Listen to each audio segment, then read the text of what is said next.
Good morning, New Eden! Today is August 28th, 2022, and this is the Federation Frontline Report. I am your host, Frozen Fallout, and today we will be reviewing the dev blog for Faction Warfare. So let's jump right into this and take a look. So we have Arx and Eve's narrative-driven design.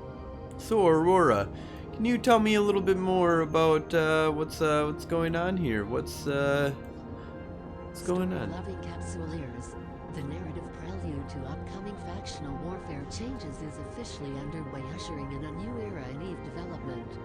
Arx act as the driver for introducing new features in EVE, while also allowing you, the Capsuleers, to interact with the story and in some cases, even impact it directly.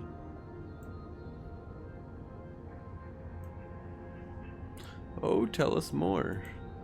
Narrative arcs have become the framework for planning, designing, and implementing factional warfare changes with the goal of using arcs to guide future development of EVE's living universe overall.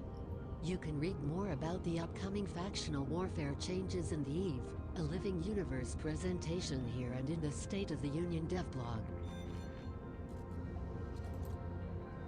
If you want to dive even deeper into narrative arcs in EVE, tune into the CCP TV stream today at 1500 hours UTC, co-hosted by CCP Convict and Yuri Antovnucci, with CCP Logi and CCP Delegate Zero as guests.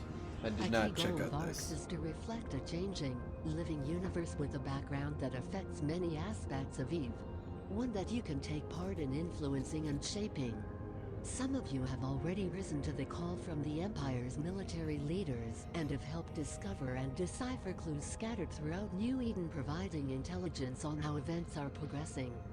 The Empires of New Eden have taken their first steps towards fulfilling their agendas in the militia war zones, with further plans and responses to their enemies' activities already underway.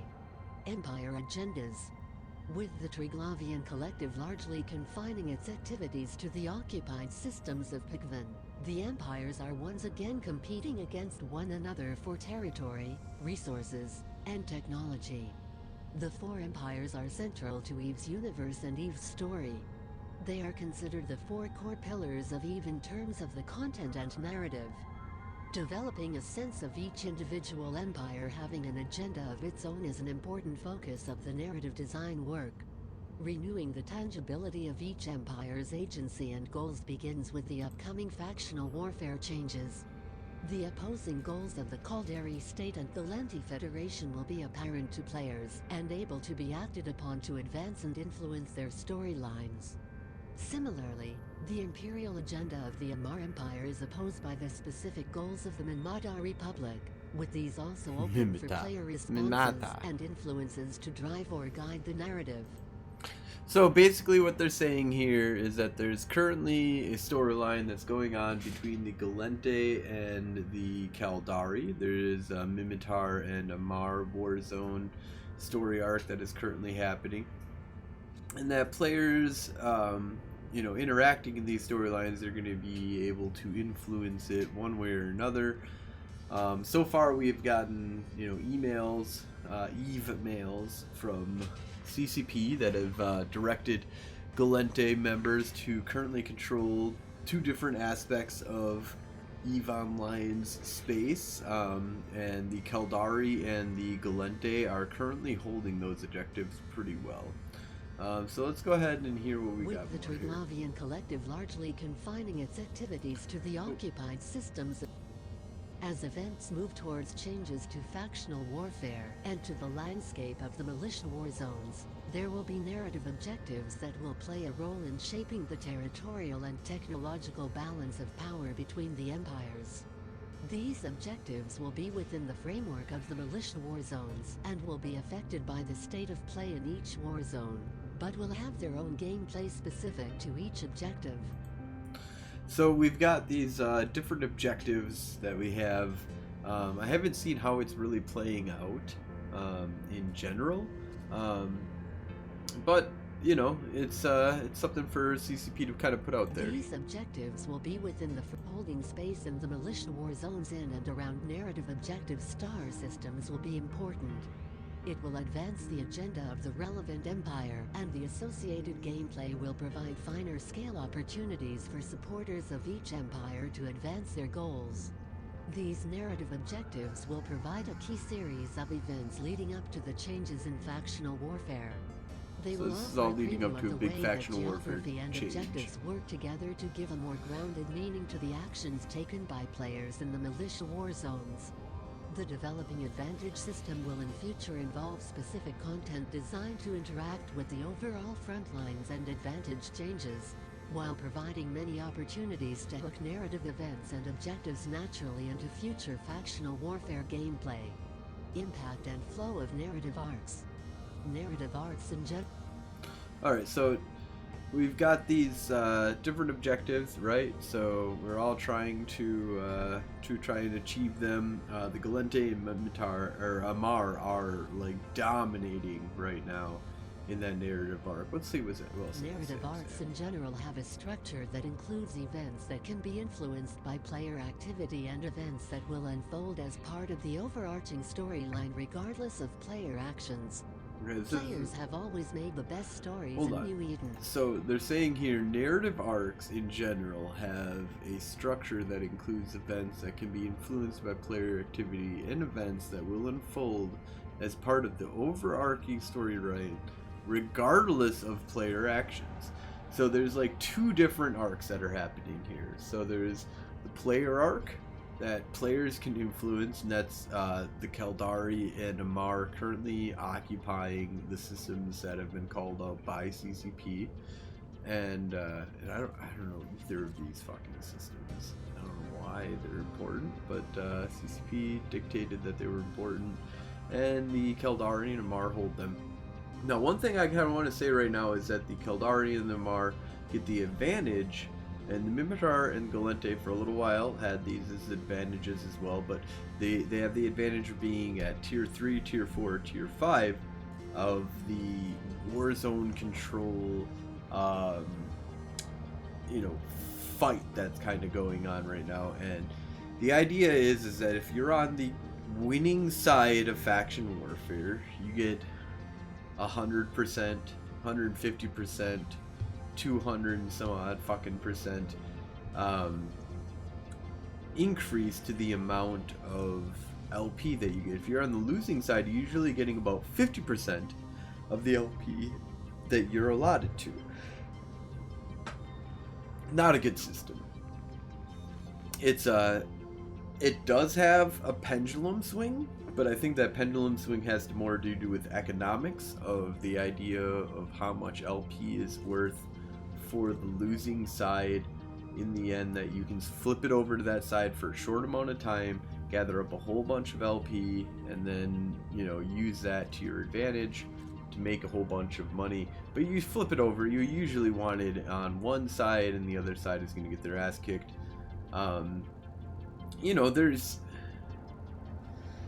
There's some loyalty and good LP or good fights mechanics that are kind of still involved in this. We see this all the time. Gallente and the Caldari are fighting with each other all the time.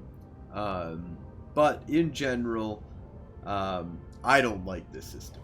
I think it's fucking stupid. But CCP is going to change it. They're changing it up so that frontline systems are the systems that you want to fight in, and that's how you get a ridiculous amount of LP.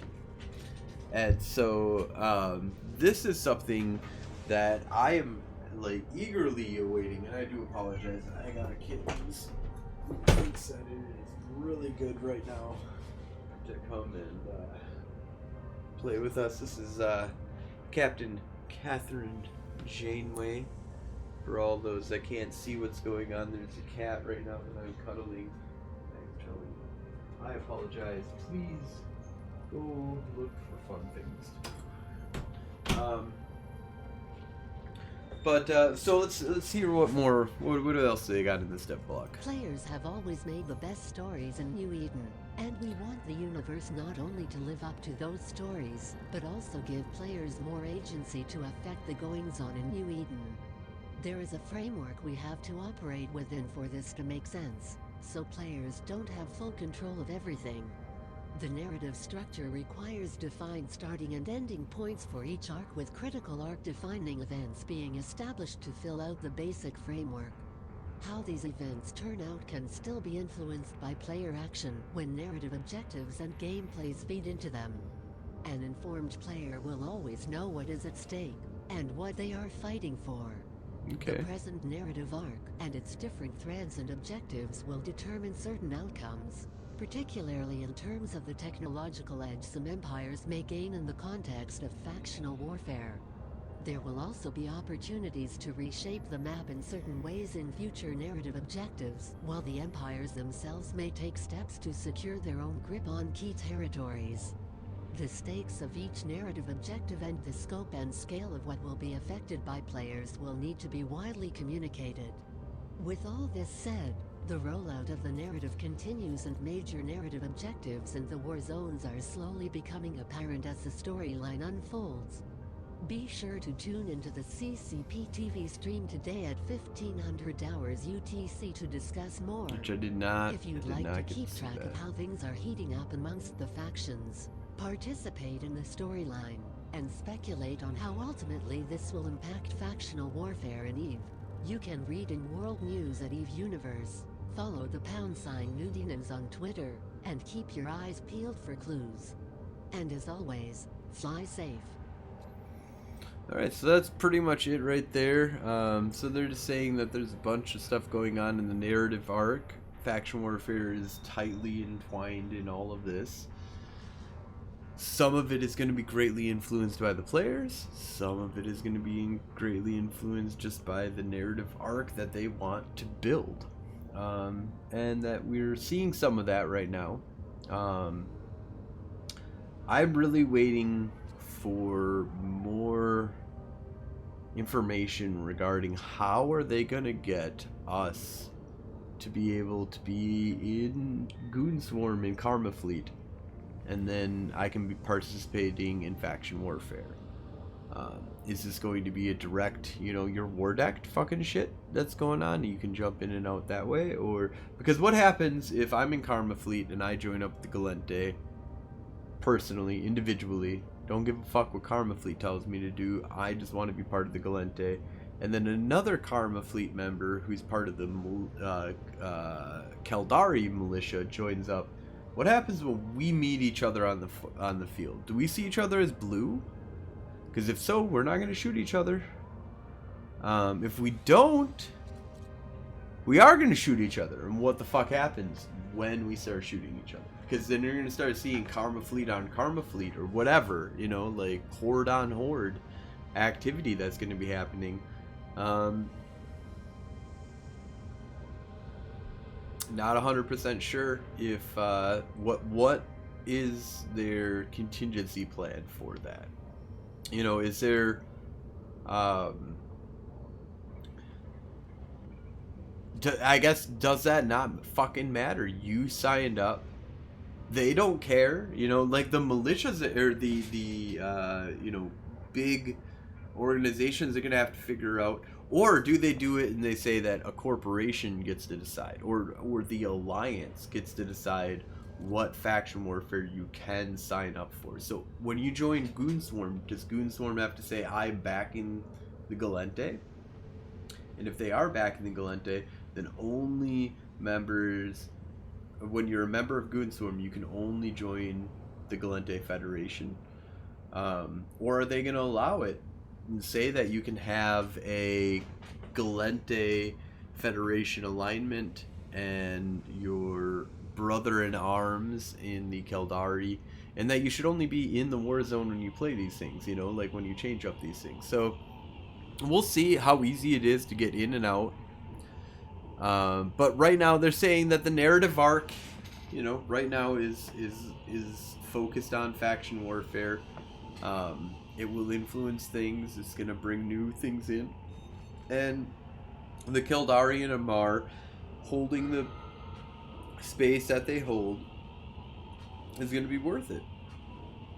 So I hope that that's true. I want to keep that as a thing that is hopeful to be awesome and a good thing for EVE Online. I like the mechanical changes that they're bringing to EVE Online.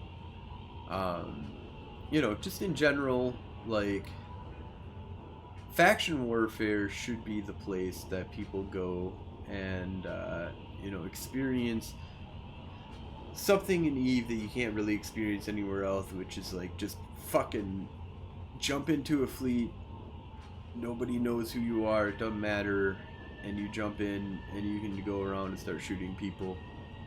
And I really do believe faction warfare is really the place that you can do that right now, even without the changes. But with the changes that are coming up, I think you can make money. I think you'll be able to fight in war zones. You'll want to fight with people. It's not so solo paradise, I really do believe, is this, like, you want to be a pirate, right? Yar, nobody blue to you, everybody's a war target, every idiot, you can get as many idiots to try and fight you as possible. That's solo heaven, right? That's where you want to go. Faction warfare isn't really solo heaven. Why? Because you have blues. And to be honest, you have blues with a lot of fucking idiots. A bunch of fucking newbies. And a bunch of fucking people just trying to make ISK, don't know how to make ISK properly, and you're gonna kill them. And solo is all about finding that kill mail, right? Whether it's a miner, whether it's a faction warfare dude, whether it's somebody trying to fight you, whether it's somebody trying to gank you. You're looking for that fight. You're looking for that kill. And so you want to be outside of faction warfare. Faction warfare is where you want to be part of. You can do some solo. There's a lot of solo to do out there. Your options are a little bit more limited because you are blue, quote unquote, with the Gallente Federation. There's some, traitory type of asinine gameplay that you can play out there where you're just blowing up people who don't understand what the fuck's going on, and they thought that you were blue, they can't see you on their overview, whatever. But I think that is limited. I think that is low. I think that for the most part, you can get in on fleets, you can go around with people, get on and have these Discord comms that you get on. It's a greater community that you can participate in with EVE Online. There's things to do, people to hang out with, friends to make. Sully in the Gallente Federation is one of the most coolest individuals you can possibly hang out with. So, but I want to see the fighting concentrated in an area. This is where you go to make some LP. This is where you can get some fights. But that is, some of the stuff. So let's just take a look at Hades here. Hades has had some good fighting. We've got 603 characters, 238 corporations involved, 83 alliances, 1,011 kills. Karuk at 84 kills. That motherfucker is going around out there murdering bitches every day.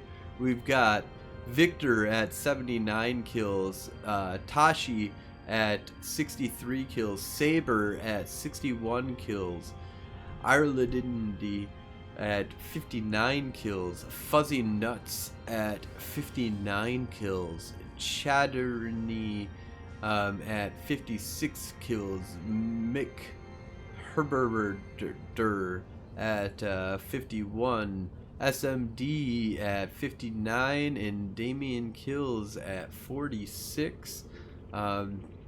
It gives you the top 10 of Gallente, or of the system Hades currently held by the Gallente. We've got top corporations is Fliet Pizza Delivery at 188, Hungry at 175, United Caldari Navy at 142, Aderon Robotics at 138, Jerk Suricaris at 138, Blue Canary at 130. Blue Canary at 120, Quantum Cat Syndicate at 88, Caldari Colonial Defense Ministry at 78, Federation Defense Union at 75, and Venturus at 46. So, things are popping off. There's lots of fights, lots of kills to be had in the system of Hades. The Caldari are assaulting it from Old Man Star, one system over front and center of the Caldari Galente war zone. Let's go over and just take a look at that.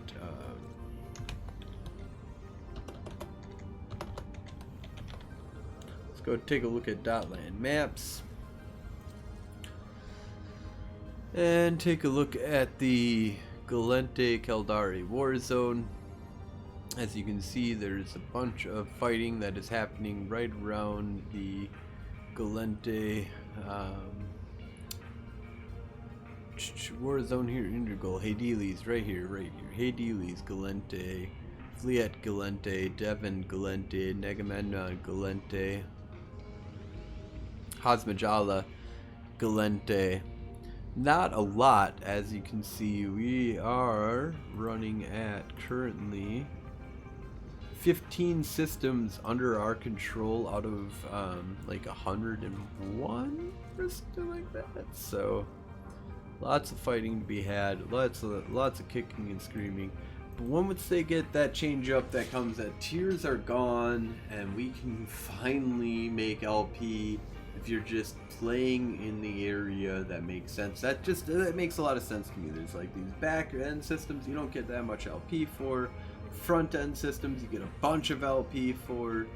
You know, the system right behind that, you know, the control zone or whatever, you know, the thing that, you know, is bolstering, where you're gonna have the most likely protection, you know, get a little bit of LP for running in that, those kind of things.